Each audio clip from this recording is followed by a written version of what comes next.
आपण पाहत आहात सत्य व रोखठोक न्यूज चॅनल महावृत्त न्यूज। आवाज तुमचा, ताकद आमची।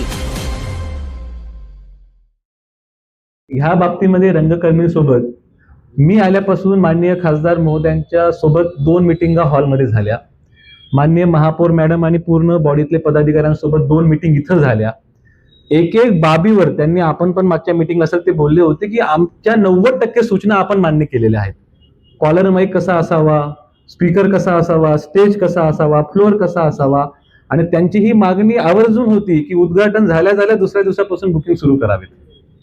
आता याच्यामध्ये मी परत सांगतो आहे की सरकारी व्यवस्थापन करत असताना याला जे 20-25 लोक लागतील 3 शिफ्टमध्ये, टेक्निशियन्स असतो, क्लीनर असो, सिक्युरिटी असो, आणि मागे जो काही प्रसंग घडलेला आहे त्याची पुनरावृत्ती होऊ नये यासाठी काटेकोर आपण त्याचं नियमावली बनवणे, दर निश्चिती करणे, जीबी समोर ठराव घेणे, निविदा प्रक्रिया पार पाडणे, ह्या सर्व गोष्टी लवकरात लवकर कशा व्हाव्यात हा प्रामाणिक प्रयत्न करण्यासाठी हा आपण जीबी मध्ये ठराव आणला, जेणेकरून 9 ऑगस्ट नंतर लगेच आपले बुकिंग सुरू होतील आणि सर्व रंगकर्मींना आपला हॉल अवेलेबल होईल।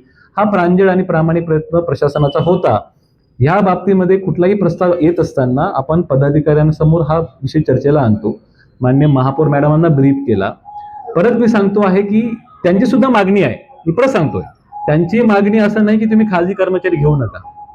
त्यांची मागणी काय आहे की ह्या तुम्ही निविदा करू नका किंवा टेंडर करू नका। माझं त्यांना म्हणणं हेच होतं की जेव्हा आम्ही खाजगी व्यवस्थापन देतो तर प्रत्येक गोष्टीसाठी वेगळी एजन्सी कधीच नेमत नाही।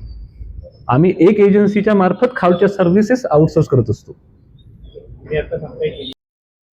महावृत्त न्यूज चॅनलला लाईक करा, शेअर करा आणि सबस्क्राइब करा।